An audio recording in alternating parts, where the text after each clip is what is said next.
Assalamualaikum warahmatullahi wabarakatuh. Saya Fitriatus Solehah, nomor absen 38, NIM 19381052089.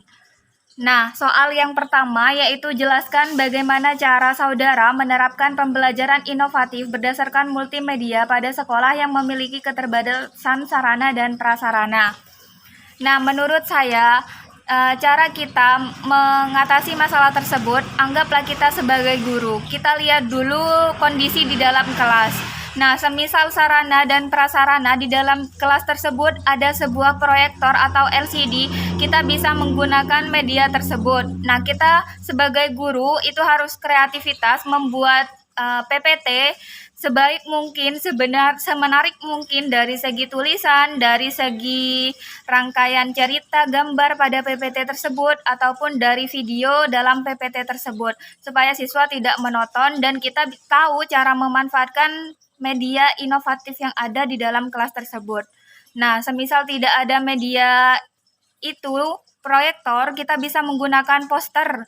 Kita buatlah poster semenarik mungkin dari segi tulisan, dari segi gambar, dan dari segi kuis pun kita bisa tulis di dalam poster, kita cetak, lalu berikan pada siswa supaya siswa itu menarik dan tidak menimbulkan kebosanan di dalam kelas. Nah, justru poster tersebut bisa membuat media inovatif itu menjadi nyaman ketika diterapkan saat terjadinya pembelajaran di dalam kelas.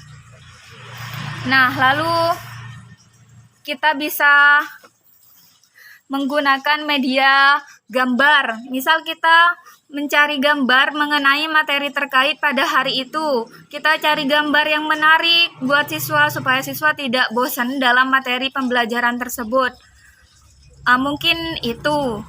Lalu soal yang kedua, jelaskan bagaimana cara saudara menerapkan media pembelajaran inovatif pada siswa yang memiliki perbedaan karakteristik dalam hal kognitif, afektif, dan psikomotorik.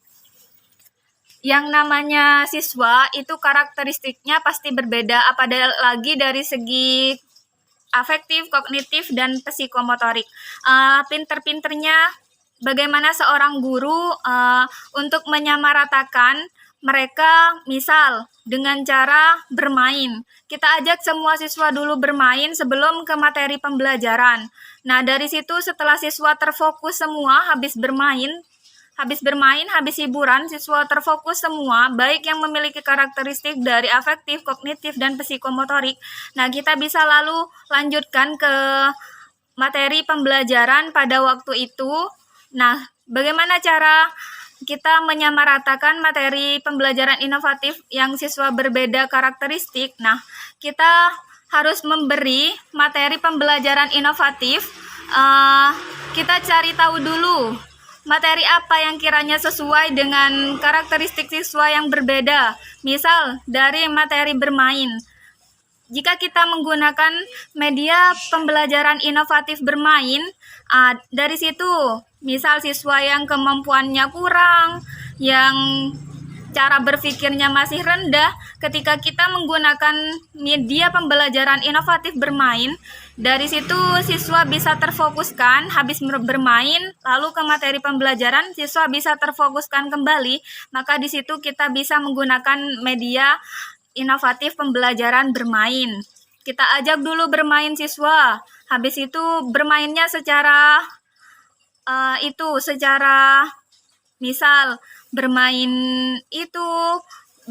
tapi yang mengaitkan dengan materi yang akan diajari sebentar lagi begitu.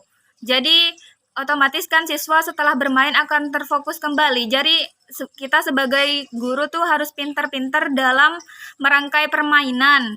Misal petak umpet atau permainan jungkar itu supaya siswa itu terfokuskan kembali. Kita harus menitik beratkan pada media pembelajaran inovatif permainan tersebut jika ada perbedaan karakteristik. Nah, lalu nomor 3, jelaskan bagaimana saudara mengembangkan desain media pembelajaran inovatif yang disesuaikan dengan perkembangan otak siswa sekolah dasar. Nah, bagaimana cara kita mengembangkan media inovatif yang disesuaikan dengan otak siswa? Yang namanya otak siswa atau otak manusia itu kan tingkat pemikirannya berbeda. Nah, bagaimana cara kita mengembangkan? Misal, antara anak yang kurang pintar, yang pintar, dan yang tergolong kurang pintar. Nah, kita beri apa ya? Beri media yang kiranya semua siswa tuh bisa memahami. Misal ya, media gambar.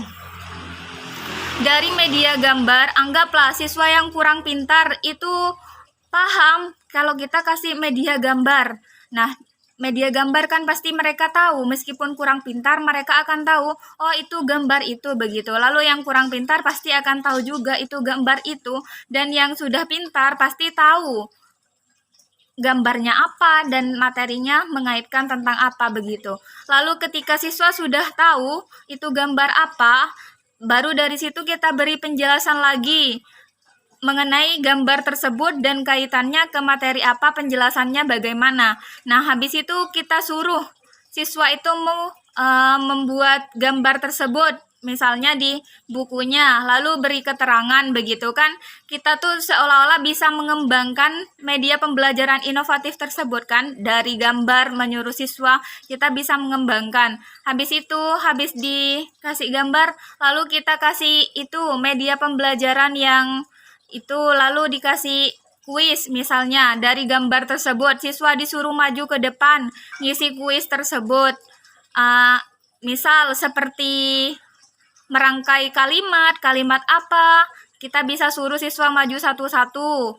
Nah, dari situ kan kita sudah dari siswa yang tidak tahu sudah menjadi tahu, misal tahu menjawab, merangkai misalnya kalimat matahari. Kan dari siswa yang tidak tahu sudah tahu merangkai kalimat matahari, kan kita seolah-olah sudah bisa mengembangkan media pembelajaran inovatif berdasarkan kemampuan otak siswa kan. Habis itu misalnya dilanjutkan ke kuis silangan, nambah lagi ke kuis apa begitu.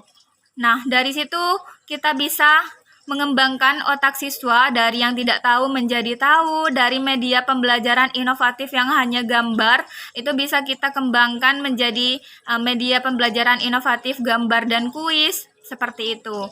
Mungkin hanya itu dari saya, kurang lebihnya saya mohon maaf. Wassalamualaikum warahmatullahi wabarakatuh.